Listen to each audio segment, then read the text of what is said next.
Salut à tous, c'est Scientific Kids. Et aujourd'hui, on va fabriquer un VPN nous-mêmes avec une Raspberry Pi. Hein? Un VPN? Raspberry... Ok, on va reprendre tout depuis le début parce que je pense qu'il y a beaucoup de gens qui ne savent pas ce que c'est qu'un VPN, ni même ce que c'est qu'une Raspberry Pi, même si on a fait plusieurs vidéos.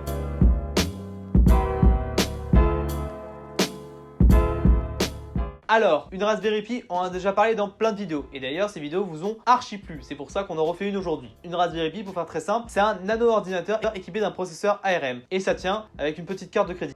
Et c'est tout simplement un micro-ordinateur et ça nous permet de faire beaucoup de projets cool, notamment ce que Léo va vous présenter, à savoir un VPN. Aujourd'hui, d'ailleurs, nous allons utiliser la Raspberry Pi 3. Et d'ailleurs, à ce propos, la Raspberry Pi 4 est sortie récemment. Si vous êtes chaud pour qu'on la teste, laissez un commentaire et mettez un pouce bleu. Alors déjà, qu'est-ce qu'un VPN? Un VPN, c'est Virtual Private Network. Donc en français, c'est réseau privé virtuel. Donc le fonctionnement d'un VPN, c'est assez simple. Au lieu que votre ordinateur fasse directement une requête, par exemple à Google, vous allez d'abord faire une requête vers le VPN et après le VPN, lui, va faire la requête vers Google. Donc en fait, ça va permettre de sécuriser votre réseau et de masquer votre IP.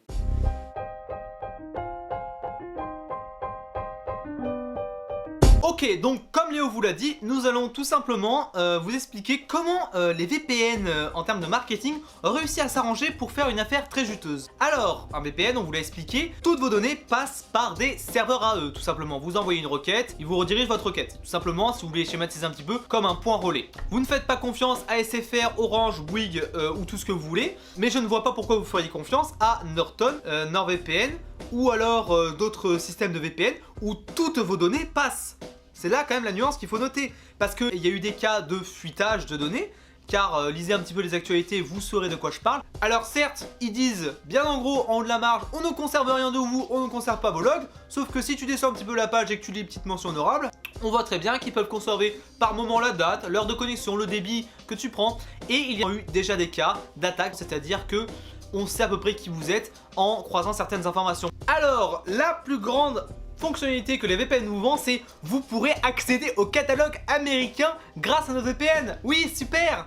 Pendant une semaine. Pourquoi je dis ça? Et bien pour la simple et bonne raison que Netflix, Prime Video et toute autre chinoiserie connaissent exactement quels IP se connectent. Et quand ils voient qu'il y a une cinquantaine d'IP qui sont tout simplement référencés, parce que l'IP c'est simplement un carte d'identité de l'ordinateur, avec ça on peut savoir exactement où vous vous situez. Si ils comprennent que ces IP là sont sur un serveur VPN connu, et bah hop, sur la touche petite ban, et ils virent tout ça. Donc vous avez quasiment une chance sur deux de vous faire ban au bout d'une semaine. Donc l'argument, c'est pas ouf quand même. Alors nous, qu'est-ce que nous vous proposons de faire? Nous allons vous proposer tout simplement de fabriquer votre propre VPN. Donc au niveau de la confiance, et bah j'espère quand même que vous faites confiance à vous, sinon c'est très grave, allez voir un psy. Et il faut savoir que le code qu'on va utiliser est open source. Open source, ça veut dire que tout le monde peut aller voir le code pour pouvoir tout simplement voir s'il n'y a pas quelques petites fourberies. Ensuite, au niveau de Netflix, et bah si vous avez un coloc américain qui se trouve au Nevada, vous pouvez lui demander de prendre ce petit Raspberry Pi et de mettre le VPN à ce niveau-là. Et à ce moment-là, pour Netflix, c'est open source. Mais bon, on n'a pas tous DiCaprio dans ses contacts. Et puis bah du coup pour le piratage, je sais pas si vous êtes déjà allé sur les sites de torrents. Moi oui. Et vos données seront totalement chiffrées, donc c'est totalement sécurisé. Donc nous sur la Raspberry Pi, on va utiliser OpenVPN, qui est du coup, ce qu'on vous l'a dit juste avant, une solution open source de VPN. Donc on va voir comment installer ça tout de suite. Allez, c'est parti. Donc déjà on va installer Raspbian sur la Raspberry, donc c'est un OS beaucoup moins lourd que macOS, Windows, etc. Donc pour ça on va déjà télécharger l'image de cet OS. Donc on va se rendre sur le site de Raspbian. Nous on va juste télécharger la version light, ça nous suffira amplement. Une fois que l'image est téléchargée, on va aussi avoir besoin du logiciel Etcher. En fait ça permet de flasher la carte SD pour pouvoir démarrer la Raspberry dessus. Une fois que vous avez installé Raspbian et Balena Etcher, on va pouvoir ouvrir Balena Etcher. Donc une fois dans le logiciel, on va pouvoir sélectionner notre image. Après on va choisir notre carte SD de la Raspberry. Et après on aura juste à appuyer sur Flash et attendre que ça se finalise bien. Vous allez débrancher la carte SD du PC puis la remettre. Après vous allez ajouter dans la carte SD un fichier SSH sans extension. Donc moi j'ai juste créé un bloc-notes, je l'ai appelé SSH et j'ai enlevé l'extension TXT. Une fois que vous avez flashé la carte SD et que vous avez ajouté le fichier SSH, vous allez pouvoir mettre la carte SD dans le Raspberry Pi. Vous allez le brancher à un câble Ethernet et au secteur. Donc une fois que la Raspberry Pi est bien branchée, etc., on va pouvoir commencer l'installation d'OpenVPN. Donc déjà pour ça on va devoir trouver l'adresse IP de la Raspberry Pi pour pouvoir la contrôler tout simplement. Donc pour trouver l'adresse IP on va utiliser un logiciel. Donc moi j'ai utilisé Advanced IP Scanner. Vous lancez le scan Et normalement, vous allez trouver une adresse IP avec à côté Raspberry Pi Foundation. Une fois que l'IP de la Raspberry est trouvée, on va avoir un dernier logiciel qui s'appelle PuTTY qui va permettre de pouvoir contrôler la Raspberry. Donc une fois que vous avez installé PuTTY, vous l'ouvrez, vous marquez l'adresse IP de la Raspberry et après vous mettez bien le port 22. Après on peut faire connect et après il va vous demander le login et le mot de passe de la Raspberry. Donc le login c'est PI et le mot de passe c'est Raspberry. Donc vous inquiétez pas, si vous le voyez pas apparaître, c'est normal, c'est une sécurité sous Linux. Donc c'est totalement normal. Allez, maintenant on va pouvoir installer OpenVPN. Donc toutes les commandes qu'on va rentrer sont dans la description pour vous. Donc on va commencer par mettre à jour la Raspberry Pi en écrivant sudo apt-get update et upgrade. Donc on va d'abord écrire cette commande pour pouvoir installer OpenVPN. On va donner les droits de modifier OpenVPN pour pouvoir l'installer. Une fois qu'on a créé l'exécutable, on va devoir se connecter en administrateur pour pouvoir continuer. Donc pour changer le mot de passe administrateur, vous allez marquer sudo passwd root, vous faites entrer et là vous allez rentrer le nouveau mot de passe. Après on va marquer sous pour se connecter du coup en administrateur, vous rentrez ce mot de passe là et là vous serez connecté en administrateur sur la Raspberry Pi. Une fois connecté en administrateur sur la Raspberry, on va pouvoir du coup lancer l'installation en tapant la commande suivante. Donc là il va vous montrer votre adresse IP, donc vous faites OK, moi je la floute parce que c'est mon adresse IP. Après il va vous demander si vous voulez accepter, vous allez appuyer sur Y pour pouvoir continuer. Après vous allez rentrer 1 pour avoir le port par défaut, si vous voulez le changer vous pouvez aussi. Après vous laissez par défaut 1 aussi pour laisser en UDP. Après on va choisir nous OpenDNS, dans mon cas j'ai choisi ça. Et là on laisse par défaut non pour la compression.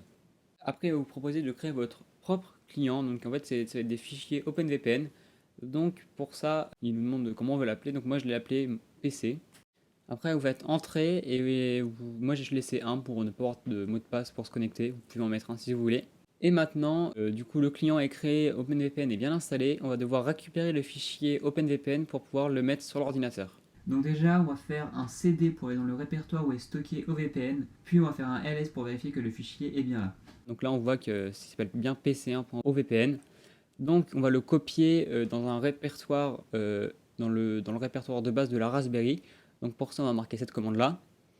Et maintenant on va utiliser FileZilla qui est un client FTP. Donc on peut connecter aussi en SSH avec la Raspberry. Donc vous l'installez. Dans hôte vous mettez l'adresse IP de la Raspberry. Dans l'identifiant vous mettez Pi. Et dans le mot de passe vous mettez Raspberry, le mot de passe de la Raspberry par défaut que vous pouvez d'ailleurs changer, que je vous conseille d'ailleurs de changer. Et ensuite vous mettez le port 22, vous faites connexion rapide. Et là dans Home Pi, vous trouverez du coup le client SSH que vous pouvez glisser dans votre bureau. Maintenant, juste avant de pouvoir se connecter, il faut ouvrir ces ports. C'est pour ça déjà que je vous conseille de changer votre mot de passe de la Raspberry par défaut. C'est très facile, je vous laisse chercher sur internet comment faire. Donc il faut ouvrir le port 1194 que vous avez mis par défaut ou alors que vous avez changé. Et que vous ouvrez en UDP du coup, ou alors TCP si vous voulez changer pareil. Et du coup, tout ça vous cherchez sur internet parce que ça dépend des box, comment on fait pour ouvrir les ports. Mais voilà, on est obligé de le faire pour pouvoir se connecter après au VPN. Donc une fois que vous avez ouvert votre port, vous pouvez ouvrir le shell OpenVPN, glisser votre fichier OpenVPN et là vous pouvez vous connecter à votre VPN. Donc voilà comment on fait. Bon, c'est la fin de la vidéo, n'hésitez pas à vous abonner, c'est juste en dessous et c'est gratuit. Likez, commentez, abonnez-vous. Non, j'avais plutôt pensé que tu dises la cloche de notification, moi je dis abonnez-vous, commentez, réseaux sociaux, et on vous laisse pour la prochaine, bien sûr c'est vrai, tu vois ce que je veux dire? Non. Ping-pong. Ça y est, la vidéo est terminée, j'espère que tu l'as kiffé, si c'est le cas, tu peux t'abonner juste en dessous. Bien sûr c'est vrai, tu vois ce que je veux dire? La cloche de notification aussi qui est juste là. Tout est gratuit, si t'as un compte Google, ça marche super bien normalement. Évidemment, laissez votre meilleur pouce bleu si cette vidéo vous a plu. Et n'oubliez jamais que la science mérite d'être explosive.